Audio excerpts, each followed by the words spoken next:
Halo, ketemu lagi bersama akun YouTube Hadi Siantar. Halo seluruh dunia, halo seluruh dunia, halo seluruh dunia. Salam rahayu buat kita semuanya. Sekarang tanggal 7 Mei hari Sabtu tahun 2022 jam 13.10 waktu Indonesia bagian Barat, jam 1:10. Hari ini postingnya judulnya Surat terbuka buat calon presiden Indonesia. Calon presiden Indonesia mungkin periode tahun 2024, calon presiden Indonesia periode tahun 2029, dan seterusnya, dan seterusnya, dan seterusnya. Saya memberanikan diri memberi surat terbuka buat calon presiden Indonesia, memberi saran terbuka buat calon presiden Indonesia periode kapanpun. Oke. Satu, saya memberi saran kepada calon presiden Indonesia untuk membentuk divisi spiritual indigo. Karena kenapa? Saya percaya negara-negara besar seperti negara Rusia, seperti negara Amerika Serikat, dan negara-negara yang lainnya, mereka punya divisi khusus buat spiritual indigo. Pasti mereka ada, mungkin namanya berbeda, tapi intinya sama, spiritual indigo. Karena kenapa? Indonesia itu banyak orang-orang yang punya kemampuan spiritual indigo. Yang spiritual indigo itu cabang-cabangnya banyak ya. Ada yang cabangnya ke herbal, yang pengobatan tradisional. Ada juga cabangnya kayak saya itu melihat masa depan. Ada juga cabangnya itu yang seperti kayak Mbak Rara itu, menstop atau mendatangkan hujan. Banyak cabang-cabang yang gitu. Oke. Sebelumnya ini nomor telepon saya dulu ya. Nomor HP WhatsApp-nya 087873406915. YouTube-nya Hadi Siantar, Facebook-nya Wang Sugito, Instagram-nya Mekar_Prangko_Kuno. Oke.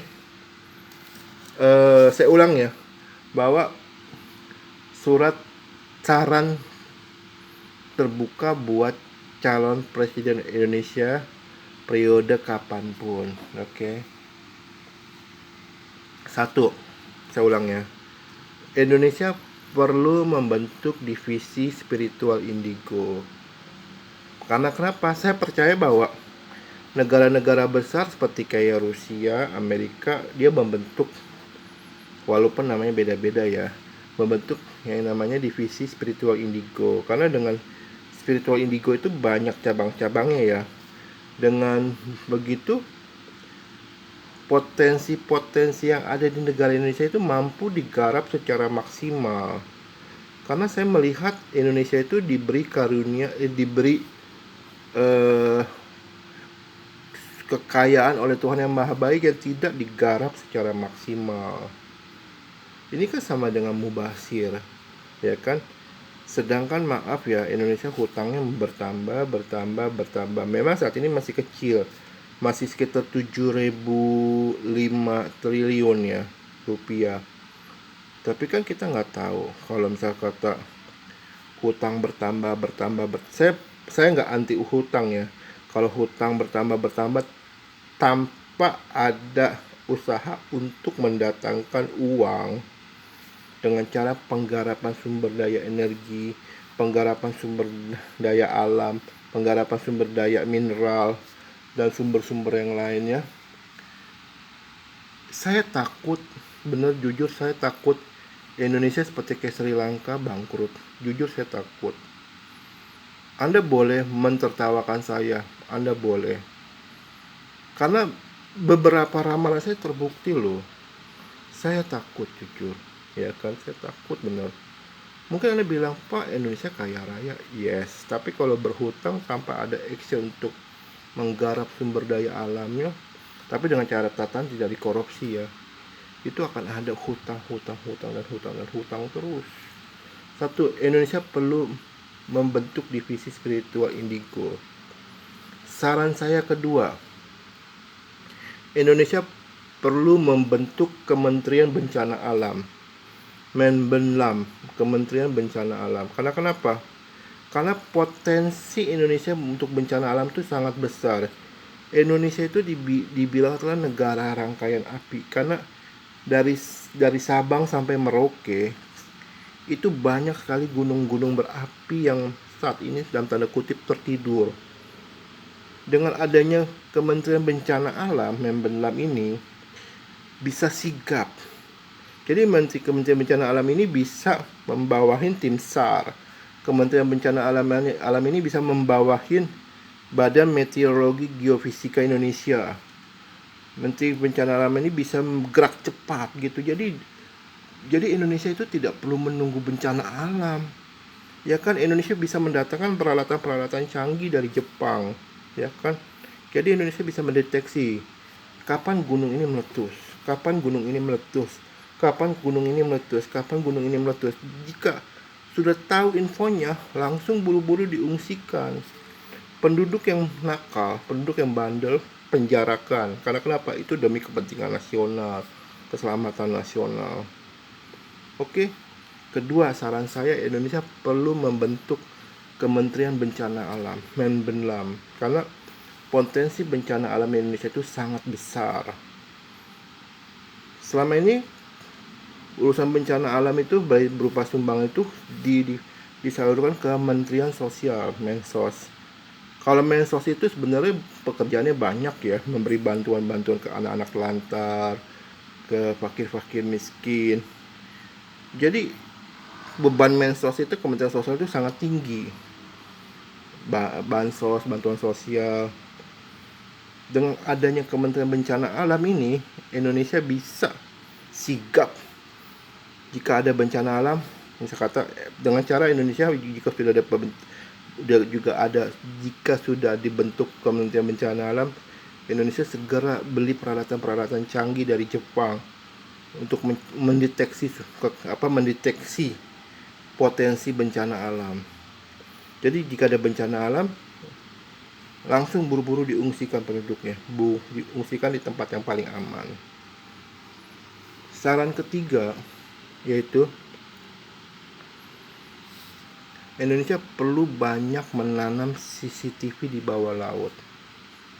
Mungkin ide saya ini ide gila. Yes, ini ide gila. Mungkin belum ada yang terpikir ide ini. Ide ini memang ide gila, tapi tahukah Anda bahwa sampai detik ini saya percaya, maaf ya, saya punya satu pemikiran yang berseberangan dengan pemikiran umum ya. Sampai detik ini saya percaya bahwa bencana tsunami yang masa lalu itu bukan tsunami alami. Itu bukan tsunami alami. Karena kenapa? Cepat banget. Langsung. Karena kalau tsunami alami itu yang coba kita lihat ya, di Jepang itu ada tanda-tandanya. Kalau ini tiba-tiba wush, langsung ada tsunami. Dan itu kenanya bukan cuma di Aceh doang ya. Di Malaysia kena, di Thailand kena, di Myanmar kena, di India kena. Nah, dengan adanya CCTV di bawah laut, Indonesia menanam banyak CCTV di bawah laut gitu. Indonesia bisa mendeteksi kapal-kapal selam mana saja yang menembak rudalnya ke karang-karang bawah laut Indonesia. Jika udah ada bukti CCTV itu, Indonesia bisa langsung tegur. Kan kalau nggak ada bukti, nggak enak kan. Tapi kalau dengan ada pasangan CCTV itu, dipasang CCTV di bawah laut, jika ada negara-negara tertentu yang menembakkan rudalnya di bawah pulau itu, kan ada di bawahnya tuh ada kayak gini nih, contoh bentar, saya contohnya, maaf ini bukan promosi ya, sebutlah ini pulau, ini lautnya. Nah, di bawahnya sini adalah karangnya nih, yang ini karangnya nih, dan ini adalah ini ya. Jadi kalau bisa kata ini ditembak, ini goyang-goyang, ini goyang-goyang. Nah, saya kasih ilustrasi sekali lagi. Ini bukan promosi ya. Saya sebut saja ini pulau, ini pulau. Nah, ini darat, ini lautan. Ini. Dan ini adalah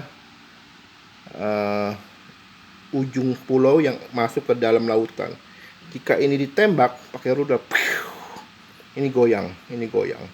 Goyang itu bisa menyebabkan gempa bumi, bisa menyebabkan tsunami. Mungkin Anda ketawa. Coba Anda lihat berita-berita sekarang yang dari Rusia. Rusia mensimulasi melenyapkan negara Inggris dengan cara menembakkan rudal di bawah pulau Inggris. Rusia merencanakan melenyapkan negara Inggris, walaupun itu baru wacana rencana ya. Jadi dugaan saya bahwa tsunami Aceh yaitu buatan itu menuju ke arah benar. Karena saya tidak percaya tsunami Aceh itu adalah tsunami alami. Makanya saran saya ketiga, Indonesia perlu buat calon presiden Indonesia ya, perlu memasang CCTV di bawah laut sebanyak mungkin. CCTV bawah laut itu gunanya buat apa? Untuk mendeteksi kapal-kapal asing yang menembak rudal di dalam laut Indonesia. Satu, untuk mendeteksi negara-negara asing atau orang-orang, organisasi-organisasi yang merusak alam Indonesia, baik itu terumbu karang, membuang sampah di dalam laut, membuang limbah di dalam laut. Dengan adanya CCTV itu bisa deteksi, dan itu ada alat bukti. Dengan ada alat bukti itu Indonesia bisa menuntut rugi siapapun, baik itu negara asing maupun ormas asing yang membuang limbah, membuang sampah, menembak rudal, itu bisa dituntut oleh Indonesia dengan ada bukti CCTV. Oke? 3 saran itu ya. Saya banyak. Saya ada jutaan ide, saya ada jutaan saran. Tapi mohon maaf saya tidak bisa buka. Karena kenapa? Kalau Anda mau pakai jasa saya, Anda rekrut saya dong. Masa Anda mau pakai jasa saya tapi Anda mau gratisan? Kan nggak enak dong, ya kan? Buat negara Indonesia tercinta saya kasih diskon 50% buat negara Indonesia tercinta. Tapi kalau buat negara asing nggak ada diskon. Oke? Banyak sekali saya ide-ide. Itu baru 3 ya. Ada banyak jutaan ide. Pertama, Indonesia perlu membentuk divisi spiritual indigo. 1. Ide kedua, Indonesia perlu membentuk Kementerian Bencana Alam. 2.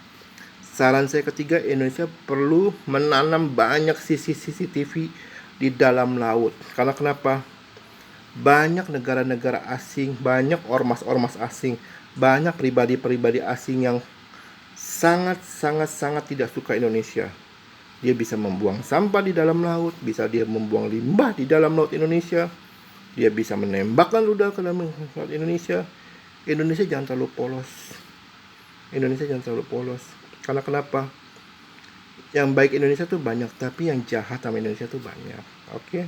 Indonesia jangan terlalu polos ya, saya harap ya.